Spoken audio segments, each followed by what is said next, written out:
tanna waa maanse yar aynu kula hadlayno baarlamaanka Somaliland aynu waagi dhowey tolo duubka u xidhnay ama dooranay kuwaasoo aad moodo inay kooxo iyo shakhsiyaado ay isu eegayaan weli laakiin aanay weli majaraha weyn ee loo doortay bulshaduna ay aad ugu ooman tahay aanay aad u fahamin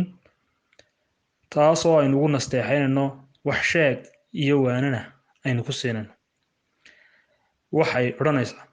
xeer beegtidiyo xero baarlamaan inta xaadirtiyo xildhibaanadow inta xagaf kitaab ku xaguujisee xaqa noo marow nin xil qaadayoo bulshadii xushee u xabeebatiyo xaakim eegayow xildhibaanadow rag xasaanad low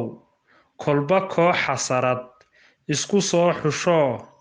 xaashi soo qortiyo ciyaal xaafadayn xiqdi iyo xasarad xalku kuma jiree xildhibaan ogow rag la soo xulow xaruntaad gasheen waxa xeer dhex yaal xafidoo akhriya dabadeed xalkiyo xukunkeeda suga xildhibaanadiyo xeer beegtidaan u xabeebanow xisbiyahanada xarun baarlamaan hadda xaadirow waxaan xeer ahayn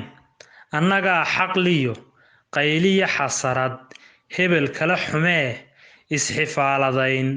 xurma kuma jirtee xayndaab sharciya xaajada ku suga xilligii goluhu galo dooda xora ninka xulafadii laga xoog batow ha xanaaqinoo ha isxoorinoo ha ka tegin xayaha xadkii aad lahayd xildhibaan ogow nin xil noo hayoo bulsha soo xushow sidii xoolihii nin xukuumadiyo xisbiyada dantali ku xamaalatiyo xiiqsane ha noqon xubno baarlamaan oo la soo xushiyo xildhibaanadow xadaafiir dhibliyo xaafad xaafadiyo xulafada qabiil xaynxayn ka kora xaqa hoos u daya xurmo nagu matala